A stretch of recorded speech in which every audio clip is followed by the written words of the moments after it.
편하셨습니까? 은혜로운 찬양을 주신 이상일 집사님 감사드립니다. 원근 또 각지에서 저희 교회를 방문하신 손님 여러분들을 좋으신 주님의 이름으로 환영드립니다. 오늘은 저희가 소그룹을 넘어 사역팀으로 계속해서 한 8번에 걸쳐서 특별한 사명을 가지고 말씀을 나누고 있습니다. 그 중에 오늘은 3번째입니다.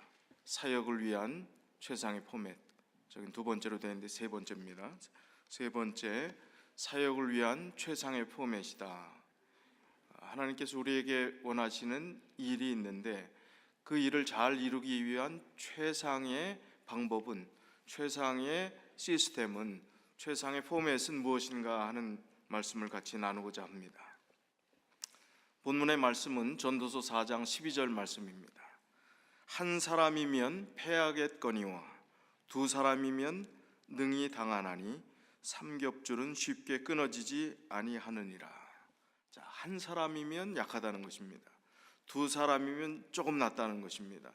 삼겹줄은 세 사람이면 더 낫다는 얘기입니다. 협력의 필요성, 그리고 혼자 가는 것이 아니라 같이 연합할 때 얻어지는 그런 효과에 대한 말씀이 이 전도서 4장 12절에 주신 말씀입니다. 과학자이자 작가인 론 화이트헤드라는 사람이 미국의 물리학 잡지, 물리학 저널이라고 하는 잡지에 1983년에 새로운 이론을 발표를 했습니다. 그 이론은 뭐냐면 한 개의 도미노 게임 아시지요? 작은 것부터 똑같은 사이즈도 있을 수 있고 크고 작은 거 해서 쭉 여러 방향으로 해놓고 앞에 거 하나 넘어뜨리면 그냥 줄줄이 넘어지는 거 있지요? 유튜브에서 도미노 이렇게 한번 쳐보면 아주 다양하고 신기로운 그런 도미노 게임들이 나옵니다. 근데 이분이 새롭게 이야기했던 이론은 뭐냐면 한 개의 도미노가 그 다음 넘어뜨릴 수 있는 이 사이즈가 어느 정도까지 가능할까 하는 것입니다. 첫 번째 도미노가 그 다음 도미노를 쓰러질 수 있는 한계는 자기의 똑같은 사이즈 무게의 1.5배 되는 것을 넘어뜨릴 수 있다는 것을 발견하게 되었습니다. 그래서 8개의 도미노를 가지고 실험을 해본다면, 예를 들면 하나의 첫 시작이 5cm 정도 되는 것을 가지고 그 다음 시작을 하게 되면 한 배 반이 되면 얼마에? 7.5 아니죠? 한 배 반이니까 계산해 보십시오. 어쨌든 자, 그렇게 해갖고 2001년도에 샌프란시스코의 한 물리학자가 이 론 화이트헤드의 이론을 재현을 했습니다. 8개의 도미노를 가지고 시작해서 1.5배씩 큰 것을 8개를 갖다 놨어요. 근데 결과는 놀라웠습니다. 맨 앞에 시작된 5cm의 작은 도미노에서 시작된 힘이 계속 증폭되면서 마지막에 서 있던 8번째 되는 그 사이즈가 얼마나 커졌냐면 1m짜리가 됐습니다. 8개밖에 지나지 않았는데 1.5배씩 가니까요. 그런데 만약 이 도미노가 8개가 아니라 50개였다면 어떻게 됐을까? 점점 더 커진다면, 아니면 100개였다면 어떻게 됐을까? 너무나 큰 거기 때문에 갖다 놓을 수는 없지만, 실험할 수는 없지만 그것을 무게를 계속해서 1.5배씩 계산해 나갔더니 지금 여기 그림에 보는 대로 10번째 도미노가 넘어질 때는 사람의 무게와 사람의 크기 정도, 5cm 정도에서 시작되는 것이 10번째 도미노가 되면 사람을 넘어뜨릴 수 있을 정도가 되고, 18번째로 가면 저기 무슨 탑인 줄 아십니까? 이탈리아에 있는 이렇게 기울어져 있는 피사의 사탑입니다. 18번째 도미노가 가면 피사의 사탑을 넘어뜨릴 수 있고, 또 프랑스의 대표적인 23번째는 에펠탑입니다. 철제로 되어 있는 그 큰 에펠탑을 무너뜨릴 수가 있다는 거예요. 31번째로 가면 이 세상에서 제일 높은 산이 무슨 산이라고 그래? 에베레스트 산을 넘어뜨릴 수 있다는 것입니다. 불과 31번째 도미노가 넘어졌는데 말입니다. 엄청난 파급 효과지요. 실제로 그런 시험을 8개까지 사람 사이즈 정도까지 했다는 겁니다. 그러면 계속해서 그 정도의 파급 효과를 가져올 수 있다는 것입니다. 이 원리를 기초로 이제 한국에서도 꽤 베스트셀러로 유행했던 The One Thing이라고 하는 책입니다. 그냥 One Thing이라고 한국 책은 그렇게 나왔는데, 이 책의 저자는 게리 켈러라는 사람입니다. 게리 켈러는 켈러 윌리엄스라는 회사가 어떤 회사인지 들어보셨습니까? 무슨 회사일까요? 부동산 회사입니다. 거기 공동 창업주인데 이분이 베스트셀러 책을 한 3권 정도 냈고, 이 책이 한국에서도 굉장히 많은 사람들에게 130만 부 이상이 팔렸으니까요. 알려졌던 귀한 책인데, 바로 이 도미노 원리, 화이트헤드의 도미노 원리를 생각하면서 이 책의 내용 가운데서 연결된 사상들을 사람들에게 전달했습니다.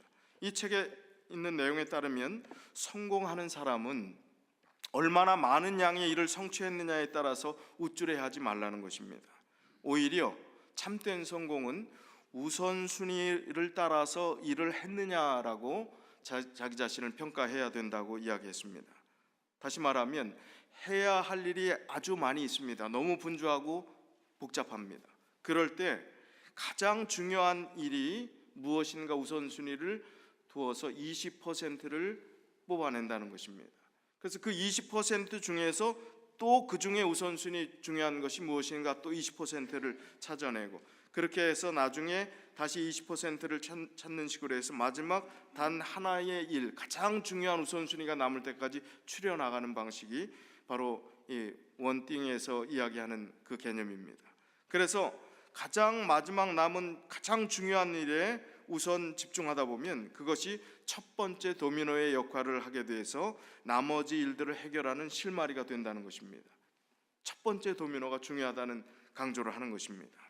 그래서 당신이 할 수 있는 단 하나의 일, 즉 그것을 함으로써 다른 모든 일들을 쉽게 혹은 필요 없게 만들 바로 그 일은 무엇인가, 그것을 찾아야 된다는 것입니다. 우리가 흔히 자주 들었던 이야기 가운데 흔들 수 있는 깃발이 있는가라는 그 용어를 다 들어보셨지요.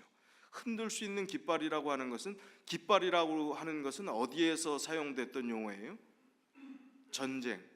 전쟁에서 사용된 용어입니다. 흔들 수 있는 깃발이 있다는 것은 같은 신념과 같은 사상과 목숨을 걸 만한 그런 마음에 담을 수 있는, 그리고 내가 올인할 수 있는 그런 중요한 목표가 있느냐 하는 것을 질문하는 것입니다. 흔들 수 있는 깃발이 있는가, 그 깃발이 있는 사람과 없는 사람의 인생은 차이가 난다는 것입니다. 우리에게 흔들 수 있는 깃발이 있습니까? 없어요? 왜 여기 와 앉아 계십니까? 우리가 흔들 수 있는 깃발은 누구예요? 예수 그리스도의 임마누엘의 피 묻은 깃발이 우리가 흔들 수 있는 깃발입니다. 예수 그리스도의 십자가의 피의 깃발 아래 모인 존재들입니다. 그렇다면 우리는 흔들 수 있는 깃발이 분명히 있는 사람들입니다. 그러면 목적 의식이 분명하고 가야 될 방향이 분명하고 해야 될 일이 정해진 사람들입니다. 그렇다면 가장 우선순위가 무엇인가, 우리 인생의, 우리의 삶의 가치에 가장 중요한 흔들 수 있는 깃발을 알고 있는 사람들이 우선 집중해야 될 것이 무엇인가를 생각해야 된다는 것입니다. 그러면 첫 번째 도미노를 바로 인식하고 또 흔들 수 있는 깃발이 무엇인지를 아는 사람들의 인생은 그 다음에 펼쳐질 에베레스트 산 같은 더 장애물 같은 정말 산적한 문제가 많은 그 도미노들이 우리 앞에 계속 펼쳐진다 할지라도 첫 번째 도미노가 분명하다면 그 나머지 엄청난 그 태산과 같이 큰 그 문제도 다 해결될 수 있음을 이야기하는 것입니다. 자, 이 원리를 교회 사역에 한번 접목시켜 보겠습니다. 교회는 물론 쓰러뜨려야 할 수많은 도미노들이 산적해 있습니다. 교회가 부흥하고 성장하기 위해서 반드시 쓰러뜨려야 할 장애물로는 어떤 것들이 있겠습니까? 그 문제를 해결함으로써 교회가 더욱 자라날 수 있는 발판이 되는 요소는 무엇이 있겠는가 하는 것입니다. 각 교회마다 형편이 다르겠지만 대체적으로 이 교회들이 이런 장애 요소가 되는 도미노들이 버티고 있는 것 같습니다. 이를테면 지난 시간에 말씀드렸던 내부 지향적인 교인들의 성향, 외부 지향적인 그런 우리가 패러다임의 전환이 필요하다고 말씀을 드렸어요. 우리 안에 우리끼리 잘 먹고 잘 살고 재밌고 지내는 것이 아니라 교회는 무엇을 위해 존재한다고요? 세상의 빛과 소금의 역할들을 하고 세상의 많은 하나님의 사랑들을 나누고 전하고 돕고 구제하고 살리는 역할들을 하는 것이 외부 지향적인 일이고 교회의 존재 목적이라고 말씀드렸습니다.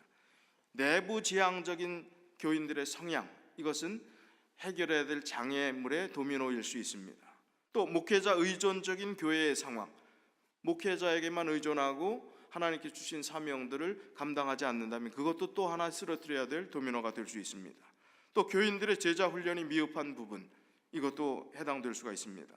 또 리더 양성 시스템의 미비, 성도 간의 친밀감 결여, 새 신자들에 대한 기존 신자들의 미묘한 거부감, 새 신자들의 낮은 정착률과 높은 낙심자 비율, 선교 활동에 대한 신자들의 두려움, 교회 또는 교단에 대한 외부인들의 편견, 과거에 성공했던 선교 전략이 더 이상 먹히지 않는 문제, 이런 많은 문제들이 교회 안에 도사리고 있습니다. 이들 중에 어느 하나도 쉬운 문제가 없습니다. 어느 하나를 해결한다고 해서 또 다른 문제가 해결되느냐 하면 또 그렇지도 않습니다.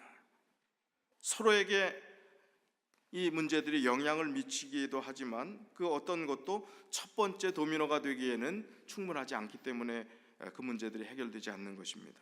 그렇다면 이렇게 크고 작은 도미노들을 차례로 쓰러뜨릴 수 있는 첫 번째 도미노는 과연 무엇일까?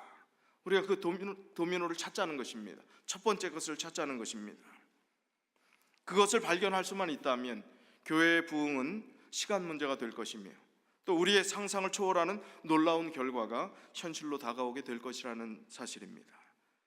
이 첫 번째 도미노를 건드리는 순간 지금까지 장애물로 보이던 문제들이 신나고 재미있는 게임처럼 바뀌고 또 경쾌한 소리를 내면서 쓰러질 것입니다.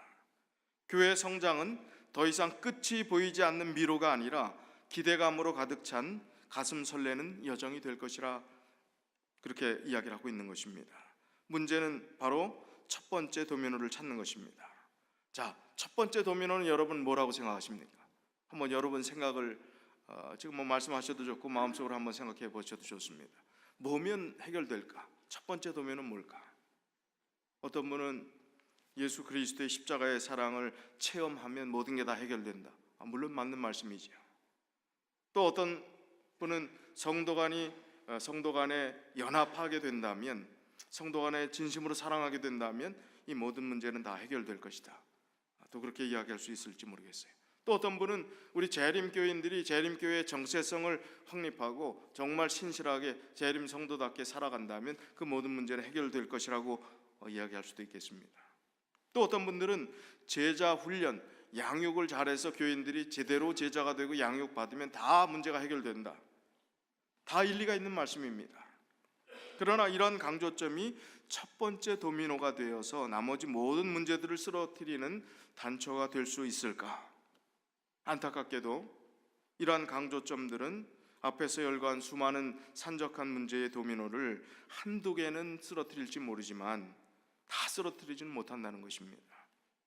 예를 들어 성도 간의 연합을 강화한다면 강화하는 건 참 좋지만 또 어떤 문제들이 생길 수 있는가 하면 성도 간의 친밀감은 높일 수 있지만 오히려 새 신자들에 대한 기존 신자들의 거부감을 증대시킬 위험도 배제할 수 없게 되는 것입니다.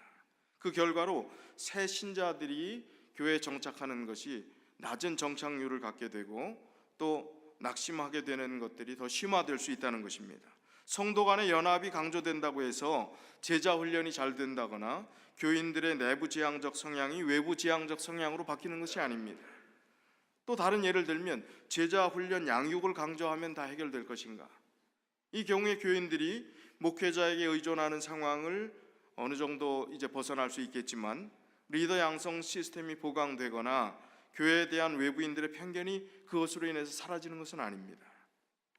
자, 그렇다면 결론적으로 지금 저희가 집중하고 있는 그 측면에서 지금 소그룹을 넘어 팀 사역으로 소그룹에 더 강화된 정말 이 교회가 하나님께서 주신 귀한 사명들을 잘 감당할 수 있는 그 방향을 하기 위해서 우리가 무엇을 해야 될 것인가에 대한 같이 고민을 나누는 것인데, 그것은 팀 사역이라는 것입니다. 첫 번째 도미노가 될 수 있는 것은 팀 미니스트리라는 것입니다. 이 팀 사역이 왜 그런가? 왜 그렇게 될 수 있는가? 팀 사역은 교회 성장을 방해하는 수많은 장애물들을 제거하고 비로소 성장을 향해 뻗어나가게 하는 첫 번째 도미노가 된다고 강조하고 있는데, 그 이유는 팀 사역이란 사역팀들을 중심으로 이루어지는 선교 전략으로 기존 구역반이나 소그룹과는 달리 처음부터 사역을 목표로 편성된 열정 그룹들을 통해서 전 교인이 함께 펼쳐나가는 사역 시스템이라고 말할 수 있습니다. 팀 사역도 물론 소그룹 사역의 연장선상에 있지만 기존의 구역반이나 소그룹하고는 조금 차별화가 되는 것입니다. 사역팀은 처음부터 특정한 사역을 목적으로 같은 열정을 가진 사람들이 모여서 자원하는 마음으로 시작했기 때문에 소그룹과 다른다는 것입니다. 이 사역팀이 어떻게 소그룹과 구역반과 다른가에 대한 얘기를 좀 후에 나누겠습니다. 그렇다면 이 팀 사역이 어떻게 첫 번째 도미노가 되어서 장애물들을 쓰러뜨릴 수 있는 그런 파워를 가지는가? 이 팀 사역은 내부 지향적인 교회를 외부 지향적으로 바꾸어 줄 수 있습니다. 팀 사역은 평신도들이 펼치는 그룹 사역이기 때문에 목회자 의존적인 교회가 평신도 중심의 사역하는 교회로 바뀌게 되는 것입니다. 팀 사역은 바로 예수님께서 제자들에게 명령하신 모델입니다. 그 모델을 따르기 위해서 제자 훈련을 위해서 최적의 환경을 제공하는 것이 팀 미니스트리라는 것입니다. 이 팀 사역은 팀 단위로 활동하는 것으로 이루어졌기 때문에 팀을 이끌어가는 리더를 양성할 수 있는 실전 위주의 시스템을 구축할 수 있음을 강조하고 있습니다. 자, 팀 사역 이 일들에 대한 개념을 지금은 무슨 소리 하는가, 이 개념이 소그룹하고는 뭐가 다르고 지금 우리 교회가 이게 잘 될까, 또 뭐 이론적인 것으로 끝나지 않을까, 이게 얼마나 중요할까, 뭐 이런저런 의문들이 들 수 있습니다. 한번 8번에 걸친 이 내용들을 우리가 같이 개념 정리를 하고 나서, 지금 잘 되는 소그룹도 있지만 안 되는 소그룹들이 많습니다. 그 소그룹을 그럼 그냥 방치시키고 안 되면 실패했다 하고 이제 그냥 끝나고 말 것인가? 천만에요. 하나님께서 주신 사명을 우리가 어떤 방법을 통해서 안 되는 것은 되게 하고, 또 잘 되지 못하는 이유가 무엇인가를 분석하고 잘 될 수 있게 하는 것이 우리가 교회가 해야 될 일이 아니겠습니까? 자, 그래서 우리가 같이 한번 지금 개념 정리를 좀 해보자는 것입니다. 이 팀 사역은 사역팀 안에서 각자의 역할을 수행하게 함으로써 신자 개개인이 가진 고유한 이 재능, 은사들을 활용할 수 있는 기회를 갖게 해준다는 것입니다. 나는 아무 재주가 없는데요, 사역팀들이 쭉 구성이 되면 내가 맞는, 정말 내가 기뻐하고 열정적으로 할 수 있는 게 있을까? 저는 아무 재주가 없어요. 천만의 말씀이에요. 우리 속담에 군뱅이도 뭐하는 재주가 있다고요? 군뱅이도 재주가 있대요. 뭐하는 재주요? 구르는 재주. 우리가 군뱅이만 못합니까? 하나님께서 우리에게 주신 은사가 군뱅이만 못할까요? 내가 어떤 은사가 있는지를 발견하지 못했을지 모르겠어요. 개발하지 못했을지 모르겠습니다. 그러나 하나님께서 우리에게 주신 달란트는, 재능은, 은사는 얼마나 귀한 것들이 많이 내재되어 있는지 우리가 알지 못하는 것입니다. 또 아는 부분도 있어요. 그래서 그것을 개발하기 위해서 그 과정들이 필요한 것입니다. 이래서 그런 고유한 은사들을 기쁨으로 자원하는 마음으로 수행하게 되면, 전도하라 그러면, 자, 전도 소그룹이 있다 그러면, 예를 들면 전도 소그룹이라는 목적으로 자원하는 마음이 아닌데 그 소그룹이 형성되어 있다면 전도의 방법이 다 다를 수 있습니다. 전도하기 위해서 전도지를 가지고 우리가 한인 마켓 앞에 가서 안식일 오후에 가서 전도지를 돌리고 하는 거, 그거 좋아하는 사람도 있고 싫어하는 사람도 있어요. 아주 그거 나가서 이렇게 하는 거 참 부끄럽고 쑥스럽고, 아주 내성적인 분들은 그거 정말 다른 건 다 해도 그건 못하겠다, 그렇게 생각하는 분이 있습니다. 다 다를 수 있습니다. 그러나 사역팀으로 구성된 것이면 그런 면에서 논란의 여지가 없습니다. 같은 목적과 같은 방향으로 팀 구성원들이 합의된 일들을 하기 때문에 같은 소그룹 전도팀이라는 개념하고는 전혀 다른 것입니다. 그럼 그 안에서 의견이 다르고 싫은데 억지로 하는 일들이 없게 된다는 것입니다. 팀으로 구성되어 있기 때문에.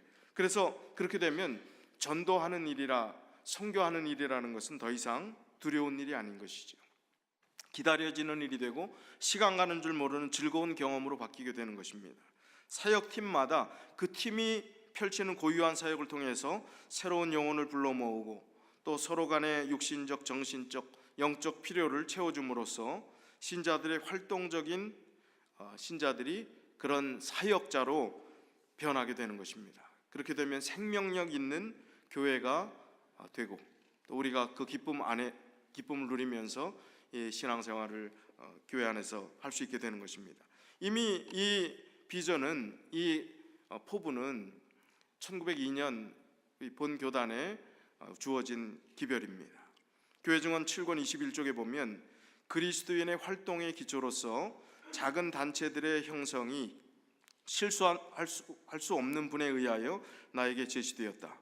만일 교회 안에 큰 수의 사람들이 있다면 교인들은 작은 단체들로 형성하여 교인들을 위해서뿐만 아니라 불신자들을 위해 일하게 해야 한다.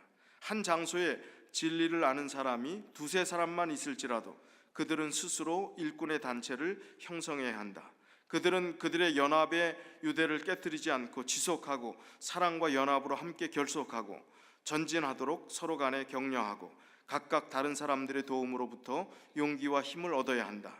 그들은 그리스도와 같은 오래 참음과 인내를 나타내고 가장 거룩한 믿음 안에서 피차 덕을 세우기 위해 말의 달란트를 사용해야 한다. 그들은 우리 밖에 있는 자들을 위하여 그리스도와 같은 사랑으로 활동하고 다른 사람들을 돕기 위한 노력에서 자아를 잊어버려야 한다. 그들이 그리스도의 이름으로 일하고 활동할 때 그들의 수는 증가할 것이다. 그리스도께서 마태복음 18장 19절에 너희 중에 두 사람이 땅에서 합심하여 무엇이든지 구하면 하늘에 계신 내 아버지께서 저희를 위하여 이루게 하시리라고 말씀하시기 때문이다. 자, 우리 안에서 하나님께서 이런 활동들을 실수가 없으신 하나님께서 하면 분명히 된다는 것입니다. 바른 뜻과 목적을 가지고 이 일을 하면 분명히 된다는 것입니다. 그럼 왜 안 됐냐 하면 안 되는 이유를 찾아봐야 되겠죠. 그렇게 하지 못했던 부분이 무엇인가를 우리가 분석을 해야 되는 것입니다. 이 소그룹 형성의 중요한 목적은 양육과 선교 사역을 위한 것이라고 정리할 수 있겠습니다. 두 가지 목표예요. 양육, 선교 사역. 죄송합니다. 자, 그러면 소그룹, 구역반, 사역팀의 차이가 무엇인가 한번 보겠습니다. 자, 옛날부터 해왔던 방식이 뭐죠? 구역반이라 하는 것입니다. 구역반의 특징은 무엇입니까? 어떤 특징이 있어요? 구역반 하면은 지역에 기반을 둔 모임입니다. 반편성의 기준이 지역적인, 지리적인 행정 구획을 따르는 것입니다. 자, 장점이 있습니다. 물론 구역을 딱 나눠서 가까운 데 있으니까 기동성이 좋아요. 쉽게 모일 수 있습니다. 멀리 갈 필요가 없습니다. 그런데 단점은 이동거리는 가깝지만 응집력이 있을까? 응집력이 약하다는, 같은 지역에 살고 있는 교인이라는 것 외에는 별다른 공통점이 없습니다. 연령도 다 다르고 취향도 다 다르고 신앙의 수준도 다 달라서 하나의 구심점을 가지고 나가기가 어렵다는 것입니다. 그런데 그냥 그 지역에 사는 이유로 무조건 그 안에서 같이 해야 되는 거예요. 예를 들면 한 집의 시어머니와 며느리가 같은 소그룹에 속해서 구역반에 속해서 이제 자매님 마음을 열어놓고 우리 대화 좀 하실까요? 대화가 될까요? 시어머니와 며느리는 며느리끼리 모여서 뭐 시어머니 험담을 하진 말아야 되지만 이런 애로점이 있고 이런 때 어떤 지혜가 필요하고 하는 그게 필요하고, 시어머니들은 요즘 세대들을 내가 이해를 못하는데 내가 잘못된 거냐고 하면서 시어머니들끼리 또 대화해야 대화가 되는 거 아니겠습니까? 뭐 자매님하고 마음이 통할 그게 아니지요. 한 구역이니까 한 집에 살면 같이 할 수밖에 없는 거예요. 그러면 속 얘기 하나도 못하고 마음을 오픈하지 못하고 그냥 지역적 거기에 갇혀 살게 되는 게 한계라는 것입니다. 소그룹은 어떻습니까? 자, 소그룹은 구역반의 단점인 응집력을 그 잘못된 결핍을 보강하기 위해서 편성된 것입니다. 구성의 기준이 거리에 있지 않고 연령별 소그룹이 될 수 있고 또 취미에 기초를 둔 활동 그룹이 될 수 있습니다. 응집력은 좋을지라도 여기 중요한 게 하나 빠져 있는데 그것은 사역이 빠져 있으면 이 소그룹은 오래 못 갑니다. 왜요? 실제적인 사역이 이루어지지 않기 때문에 모여서 반원끼리 먹고 즐기고 행복하지만 그 행복이 영원하진 않거든요. 오래 가진 못하거든요. 그래서 그 이상 발전하지 않는 것입니다. 영적인 공동체에서 영적인 것이 빠지면 오래 갈 수가 없는 것입니다. 교회가 영적 공동체 아닙니까? 영적 공동체에서 가장 중요한 영적인 것이 결여되어 있다면 어떻게 영적인 것을 더 가깝게 접근하기 위해서 그런 소그룹이 필요하고 친교도 필요하고 한 것 아니겠어요? 궁극적인 목적은요, 우리가 영적으로 성장하고 또 다른 영혼들을 구원하기 위한 그 목적으로 계속해서 발전해 나가지 않으면 한계 상황에 부딪히게 된다는 것입니다. 그래서 응집력과 사역을 함께 갖춘 가장 이성적인 사역의 포맷이 필요한데 그것이 바로 사역팀을 구성하는 것입니다.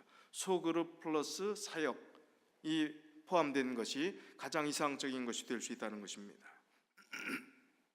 바로 소그룹의 사역을 부여한 그런 개념, 소그룹 플러스 사역이라는 개념보다는 사실은 거꾸로입니다. 처음부터 사역을 위해서 조직된 뜻이 맞는 열정적인 사람들이 모여서 그룹을 형성하는 그 개념이 될 때 이것이 팀 사역이 될 수 있다는 것입니다. 이 사역팀 편성의 기준을 우리가 생각해 보면 내적인 응집력과 외적인 선교의 방향이 중요합니다. 열정을 가진 사람들이 모였으니까, 같은 뜻을 가진 사람들이 모였으니까 응집력이 훨씬 내적으로 좋을 수밖에 없습니다. 그 좋은 것이 이제 사명감으로 여기고 열정이 이제 영적인 것으로 승화되면 그것이 반드시 외부적으로 나가야 되는 것입니다. 선교의 방향성으로 나가서 하나님을 알지 못하는 사람들에게 또 정말 외롭고 힘든데 붙잡을 것을 찾는 그런 영혼들을 찾아서 하나님을 소개하는, 예수 그리스도의 구원의 기쁨들을 나누는 그 일들을 해야 되는 것이 바로 이 사역팀 편성의 두 가지 방향, 중요한 방향입니다. 내적 응집력과 외적인 선교의 방향. 이 사역팀 구성의 기준은 우리 성도 개개인이 가진 선교적 열정이 기초가 되어야 된다는 것입니다. 하나님께서 각 사람에게 분명히 은사를 주시고 열정을 주시고 또 하나님께서 재능을 주셨다는 것입니다. 그것을 이제 발굴해서 같은 열정을 가진 사람들과 더불어 팀을 이루게 되면 상상하지 못했던 폭발력을 갖게 되는 것입니다. 자, 그러면 도대체 사역팀은 어떤 사역팀이 있고 어떤 사역들을 해나갈 때 그게 가능하게 될까? 한번 생각해 보세요. 어떤 사역팀이 우리 교회에 있으면 좋겠는가? 지금 아주 기초고 지금 개념만 가지시기 위해서 지금 말씀드리는 겁니다. 우리 교회에서 실제로 어떤 사역팀을 구성할 것인지는 아주 심도 있게 또 우리가 소그룹 리더들 그동안 16주 동안 훈련했던 리더들도 계시고 우리 같이 깊이 또 의논할 것입니다. 그런데 한번 개념을 들어보십시오. 팀 사역의 전문가인 스탠리 오트라는 사람이 사역 분야를 네 분야로 나눴습니다. 하나는 첫 번째는 성경의 명령에 따른 사역 분야고, 두 번째는 필요와 기회에 따른 그런 성향을 가진 사역팀입니다. 세 번째는 인생의 단계를 따라서 나누었습니다. 네 번째는 취미와 관심사에 대한 것입니다. 자, 첫 번째 성경의 명령은 거기에 따른 사역팀을 이런 사역팀으로 구성할 수 있다 하는 것입니다. 예배에 관련된 것, 가르침에 관련된 것, 제자도, 찬양, 친교, 선교, 리더십, 전도, 이런 것이 성경의 명령과 관련된 거예요. 예를 들면 우리 교회에 기본 핵심 교리가 있는데 그 핵심 교리를 내가 평생 성경 연구를 제대로 하지 않았기 때문에 이번 기회에 내가 깊이 성경 연구하는 그 일들을 하고 싶다. 그러면 성경 연구 사역팀을 만들어서 그런 뜻 있는 사람들이 같이 하나가 돼서 그 사역팀을 이루어 나가는 것입니다. 그러면 내가 좋아서 하는데 성경 연구하고 하는 건 나는 활동적인 걸 좋아하지, 그런 거 딱 질색이다 하는 사람이 거기 그냥 선교회에서 일방적으로 딱 짜서 이 팀 하십시오 이렇게 하면 어떻게 되겠어요? 얼마나 고역이겠습니까? 얼마나 힘들겠어요? 그러나 정말 좋아하는 사람들끼리 모이면 시간 가는 줄 모르고 조금 더 합시다, 조금 더 합시다, 조금 더 깊이 들어갔으면 좋겠습니다. 자연스러워지는 것입니다.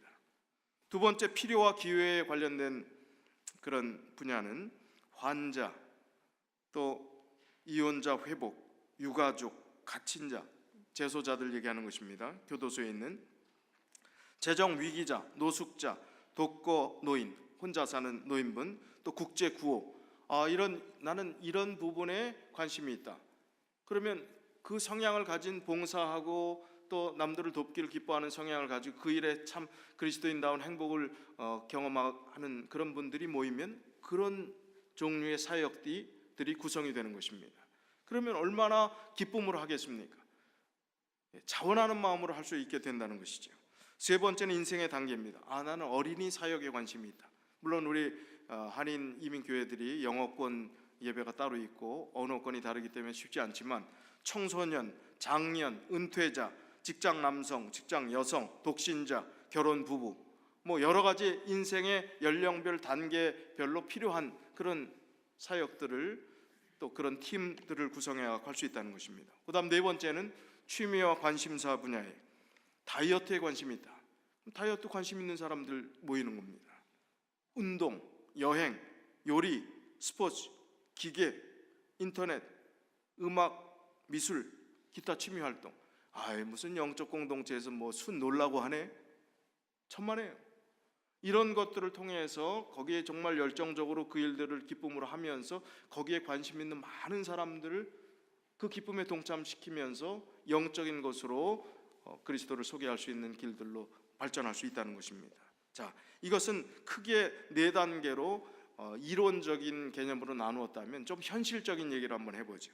현실적으로 그러면 어떤 사역 분야들이 있겠는지 네 가지의 사역 분야들이 있을 수 있습니다. 선교 그룹, 양육 그룹 사역, 관리 그룹, 후원 그룹인데 참 들어보시면 나는 어디에 좀 해당될 수 있을까 한번 빨리 읽어보겠습니다. 많기 때문에 선교 그룹에 해당되는 것은요, 개인 성경 교수, 건강 교육 사역, 교도소 선교, 또 금연 금주 사역, 노숙자 사역, 문서 선교 사역, 문화 사역, 미용 봉사, 성경 통신학교 사역, 소년 소녀 가장 돕기 사역, 수공예 사역, 스포츠 사역, 신혼 부부 사역, 실직자 사역, 양로원 사역, 예언 연구 사역, 은퇴자 사역, 자동차 수리 사역, 장례 봉사, 장애인 사역, 전도지 사역, 제빵 사역, 주말 농장 사역, 직장 여성 사역, 집수리 사역, 채식 요리 사역, 커뮤니티 서비스 사역, 컴퓨터 사역,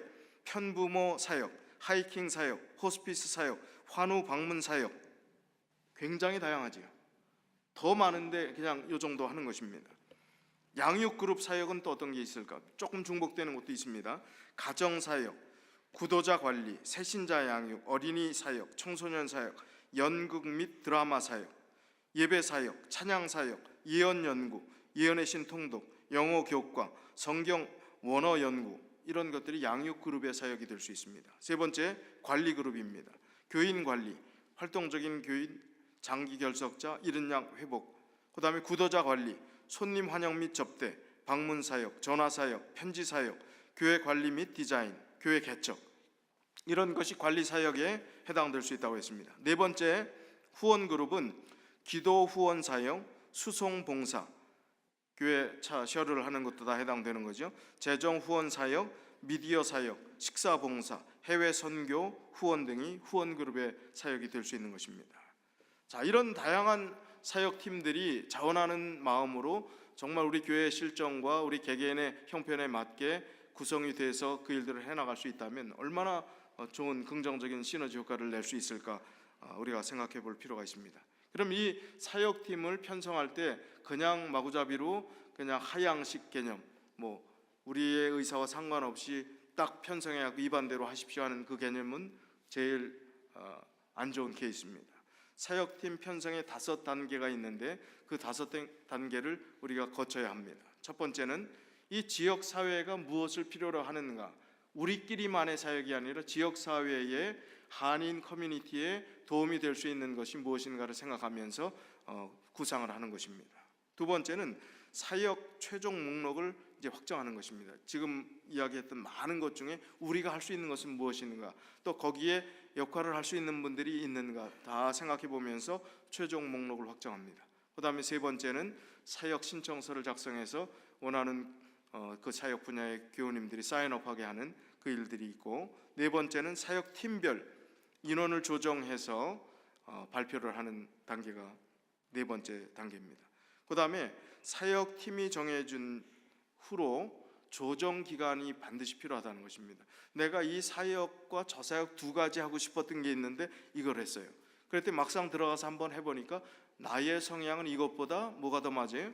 저쪽 하려고 했던 게 더 맞는다 하는 생각을 갖는 경우들이 있습니다. 그래서 한 달 동안의 유예 기간을 두는 것입니다.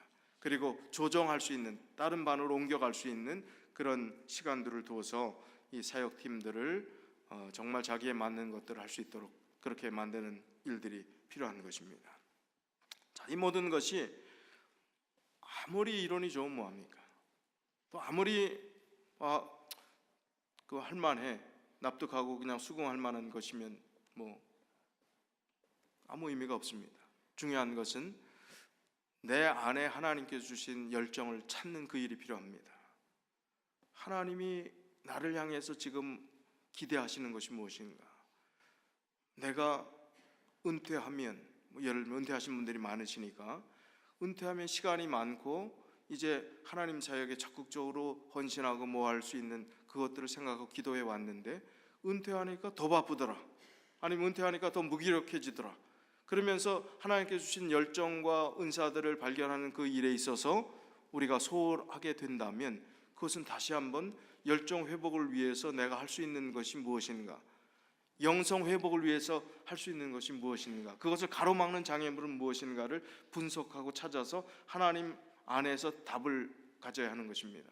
그러면 내가 분주하게 너무나 집중해서 빼앗기는 우선순위가 아닌 그것이 너무나 많이 우리 주변에 깔려 있다면 그것을 정리해야지요. 우선순위 하나의 원띵이라고 아까 말씀드린 그 개념에서의 가장 최우선의 첫 번째 도미노를 찾기 위해서 이 사역팀에 내 인생에 흔들 수 있는 깃발, 가장 중요한 것을 찾을 수 있다면, 그게 예수 그리스도 안에서 답이 분명하다면 그것을 찾기 위해서 주변 정리를 해야죠. 그래서 가장 중요한 우선순위를 향해서 첫 번째 도미노를 향해서 가는 것이 가장 현명한 일이고 그 열정을 찾는 일이고, 그 일을 통해서 내가 사는 길입니다. 내가 살 때 내 영혼이 산다면, 내 삶이 기쁨이 있다면 내 주변이 기뻐질 것이고 이 교회가 부흥할 것이고 우리 주변의 이웃들, 한인 커뮤니티, 나아가서는 우리가 만나는 모든 사회에 긍정적이고 강한 예수 그리스도께서 원하시는 그 귀한 영향력을 끼치는 삶을 살게 되는 것입니다. 그래서 하나님께서 우리에게 이런 사역팀을 통해서 정말 영적 교제의 필요성을 생각하시면서 너희가 영적으로 교제하면서 그 사역들을 감당하라 하시면서 오늘 이 시점에 우리를 부르셨습니다. 그리고 다시 한번 도전을 주십니다. 고린도전서 1장 9절에 너희를 불러 그의 아들 예수 그리스도 우리 주로 더불어 교제케 하시는 하나님은 미쁘시도다. 예수 그리스도와 교제케 하시는 하나님, 예수 그리스도가 어떤 분이심을 너희가 먼저 경험하고 교제하고 그 교제의 힘을 가지고 이웃과 교제하고 너희가 가진 그 사명들을 하나님 안에서 펼쳐나가는 그 일들이 얼마나 귀한 것인가. 신실하신 분이, 믿을 만한 분이, 미쁘신 분이 바로 하나님, 그 하나님께서 너희에게 그런 교제를 허락해 주셨다는 것입니다. 이제 우리가 다시 한번 추스리고 또 일어날 때가 되었습니다.